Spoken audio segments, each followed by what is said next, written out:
નમસ્તે ખેડૂત મિત્રો, ખાસ આજની કૃષિ માહિતી કે કપાસની અંદર આપણે કઈ કઈ નિંદામણનાશક દવાનો આપણે ઉપયોગ કરી શકીએ છીએ. તો ખાસ કરીને કપાસ ઉગ્યા પહેલા આપણે કઈ નિંદામણનાશક દવાનો ઉપયોગ કરવો જોઈએ અને કપાસ ઉગ્યા પછી આપણે કઈ નિંદામણનાશક દવાનો ઉપયોગ કર્યા પછી કપાસની અંદર જે નિંદામણ ઉગેલું છે એને આપણે બાળી શકીએ છીએ. તો આ વિષય ઉપર આજે આપણે ચર્ચા કરીશું. તમે જોઈ રહ્યા છો એ ખેતીના દવાખાના યુટ્યુબ ચેનલ તથા ખેડૂત મૂલ ધોરાજીમાં આપ સર્વે ખેડૂત મિત્રોનું હાર્દિક સ્વાગત છે.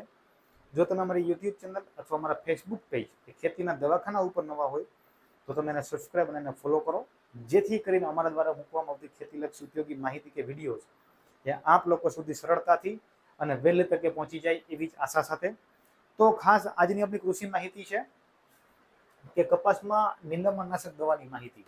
એને આપણે બે અલગ અલગ રીતે વર્ગીકરણ કરેલું છે. જેમાંનું પહેલું વર્ગીકરણ એવું છે કપાસ ઉગ્યા પહેલા આપણે કઈ નિંદામણનાશક દવા છાંટવી જોઈએ, અને બીજું એવું છે કપાસ ઉગ્યા પછી આપણે કઈ નિંદામણનાશક દવા છાંટવી જોઈએ.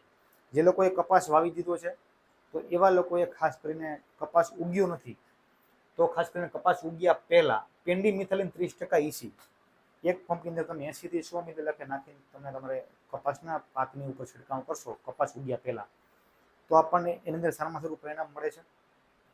અને જો તમારી પાસે એ મોલિક્યુલ અવેલેબલ ન હોય તો પાયરાથોબિક સોડિયમ અને પેન્ડીમિથાલિન આ પણ એક નવું ટેકનિકલ છે, તમે એનો પણ ઉપયોગ કરી શકો છો. એક પંપની અંદર તમે 40 મિલી લખે નાખી અને જો તમે ઉપયોગ કરશો તો જે કંઈ નિંદામણ ઉગે છે એમાંથી ઘણા બધા નિંદામણ એ ઉગતા અટકાવશે, અને જેના કારણે કપાસની અંદર જે કંઈ નિંદામણ થાય છે એ ઘણા બધા અંશે આપણને ઓછું જોવા મળશે.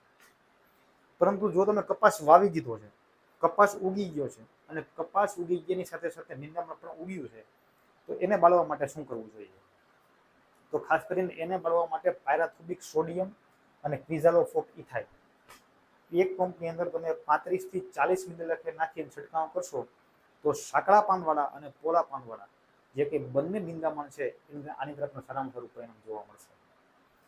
ખાસ કરીને આની અંદર મહત્વની બાબત એવી છે કે તમારું જે કંઈ નિંદામણ છે એ 1 થી 2 ઇંચથી વધારે મોટું ના હોવું જોઈએ. જો વધારે મોટું થઈ ગયું હોય તો ઘણી વખત એ નિંદામણ બળતું નથી, અને જો બળી જાય તો પાછું ફૂટે છે. એટલા માટે જ્યારે નિંદામણ નાનું હોય ત્યારે જ તમારે આ દવાનો ઉપયોગ કરવો જોઈએ. પછી તમારા કપાસની અંદર જો પટ્ટી પાનનું જે કંઈ નિંદામણ થતું હોય જેને આપણે સાંકડા પાનવાળું નિંદામણ કહીએ છીએ, તો ખાસ કરીને એના જ નિયંત્રણ માટે પર્ટિક્યુલર ક્વિઝાલોફોપ ઇથાઇલ 10% EC એક પંપની અંદર તમે 20 થી 25 મિલી લખે નાખીને તમારા કપાસના પાક ઉપર છંટકાવ કરશો તો કપાસની અંદર ઉગતા જે કંઈ પટ્ટી પાનવાળા જે કંઈ નિંદામણ છે, જે કંઈ સાંકડા પાનવાળા, એની અંદર આપણે સારામાં સારું પરિણામ જોવા મળશે. જ્યારે તમે કોઈ પણ નિંદામણનાશક દવા છાંટો છો ત્યારે સૌથી મહત્વની બાબત એવી છે કે તમારે પાણીની જે માત્રા છે તમારે શુદ્ધ રાખવી જોઈએ. અને ખાસ કરીને જ્યારે તમે નિંદામણનાશક દવા છાંટો છો ત્યારે તમારે જે કંઈ નોઝલ છે એ તમારે જેટ નોઝલનો ઉપયોગ કરવો જોઈએ. જો આ બંને વસ્તુની તમે કાળજી રાખશો તો આપણે જે કંઈ નિંદામણનાશક દવા છાંટીએ છીએ એની અંદર આપણે અસરકારક પરિણામ જોવા મળશે.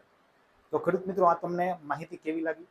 અને જો આ માહિતી તમને યોગ્ય લાગી હોય તો આ વિડીયોને તમે તમારા અન્ય ખેડૂત મિત્રો સુધી શેર કરો, જેથી કરીને કપાસની અંદર જે કંઈ ઉગતા નિંદામણ છે એને આપણે કઈ રીતે બાળી શકીએ, અને કપાસ ઉગ્યા પહેલાં આપણે કઈ નિંદામણનાશક દવાનો આપણે ઉપયોગ કરી શકીએ એની સંપૂર્ણ માહિતી આપણે આપી શકીશું. એવી જ આશા અને એવા જ વિશ્વાસ સાથે ભારત માતા કી જય.